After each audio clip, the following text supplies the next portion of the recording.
നിങ്ങളുടെ favourite shows ഇനി ഒരിക്കലും മിസ്സാവില്ല. ഇപ്പോൾ C5 കാണും നിങ്ങളുടെ ഫേവറേറ്റ് ഷോ തികച്ചും സൗജന്യമായി.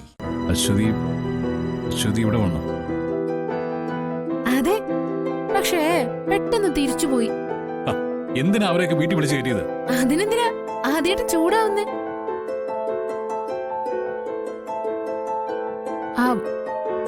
അമ്മയ്ക്ക് ബ്ലഡ് കൊടുത്ത് സഹായിച്ച കുട്ടിയല്ലേ, വഴിയിൽ വെച്ച് കണ്ടു. അമ്മയാ കൂടുതൽ നിർബന്ധിച്ചത്. ആര് നിർബന്ധിച്ചിട്ടായാലും വിളിക്കാൻ പാടില്ലായിരുന്നു. വെറുതെ ആവശ്യമില്ലാതെ ഓരോരോ. എന്താ എന്താ ഇവിടെ?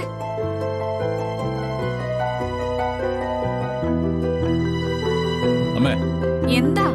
അന്ന് ആശുപത്രിയില് അമ്മയ്ക്ക് ബ്ലഡ് തന്ന പെണ്ണില്ലേ, അശ്വതി, അവളെ ഈ വീട്ടിലേക്ക് വിളിച്ചോ? ആ, വിളിച്ചു. അതൊരു നല്ല കാര്യമല്ലേ. അതിന് നീ എന്തിനാ ഇങ്ങനെ ചൂടാവുന്നേ? അതെ അമ്മേ, അതാ ഞാനും ചോദിച്ചത്. ഇത് കേട്ടാ തോന്നുമല്ലോ ആ കുട്ടി ആദ്യേട്ടന്റെ ശത്രുവോ മറ്റോ ആണെന്ന്. ശത്രുവായാലും ശരി മിത്രമായാലും ശരി, പരിചയമില്ലാത്ത എല്ലാവരെയും ഇങ്ങനെ വിളിച്ചു വരുത്തി സൽക്കരിക്കേണ്ട കാര്യമൊന്നുമില്ല.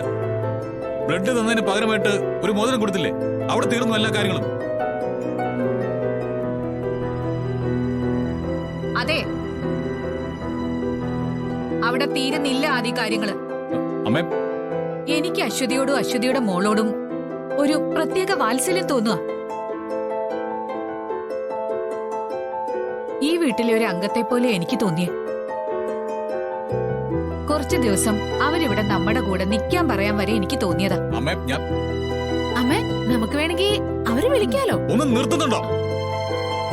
ഒരു അശ്വതിയും കൊച്ചു മാറണം. എന്താ കാര്യം? ആ അശ്വതിയും മോളും ഇവിടെ വന്നതിന്റെ കാര്യം. അവര് വന്നത് ഇവന് ഇഷ്ടായിട്ടില്ല. എടാ, അവരിവിടെ വന്നു എന്ന് പറയുന്നതല്ലാതെ ഞങ്ങളാരും അവരെ കണ്ടിട്ടില്ല. നിങ്ങൾ കണ്ടോ കണ്ടില്ലയോ എന്നുള്ളതൊന്നും അല്ല പ്രശ്നം. അവര് വന്നതിന് ഇവനെന്തിനാ ഇങ്ങനെ ചൂടാവുന്നേ? അതാ എനിക്ക് മനസ്സിലാവാത്തെ. ആദ്യേട്ടാ, അമ്മ ഓഫീസിലെ വർക്ക് കഴിഞ്ഞ് ക്ഷീണിച്ചു വന്നതല്ലേ, അതിന്റെ ആയിരിക്കും. ആദ്യമായിട്ടൊന്നും അല്ലല്ലോ ഓഫീസിൽ നിന്ന് ക്ഷീണിച്ചു വരുന്നേ. എന്താ മോനെ, എന്താ കാര്യം? ഇതൊന്നും ഇത്ര വലിയ കാര്യമാക്കണ്ടമ്മേ. ആദ്യേട്ടാ, റൂമിൽ പോയി ഫ്രഷ് ആയിട്ട് വാ, ഞാൻ ചായ എടുത്ത് വെക്കാം. എന്താ അമൃതേടത്തി, ഇന്ന് ചായ കൊടുക്കാൻ ആകെ ഒരു ധൃതി. അമ്മേ, അരുൺ കൂടെ ഉണ്ടായിരുന്നില്ലേ? അവൻ കണ്ടിരുന്നോ അശ്വതിയെ? ഇല്ല, അരുണേട്ടൻ വന്നപ്പോ പോയി കഴിഞ്ഞു. ആദ്യേട്ടൻ ചെല്ലേ, ഞാൻ ചായ എടുക്കാം. ചെല്ലേ അമ്മ, ഞാൻ ചായ എടുത്തിട്ട് വരാം.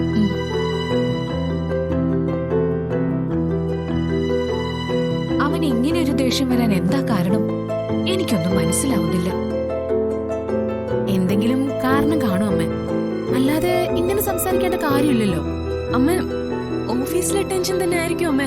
അഖിൽ സാർ ചിലപ്പോ ഇങ്ങനെയാ, പെട്ടെന്ന് ദേഷ്യം വരും.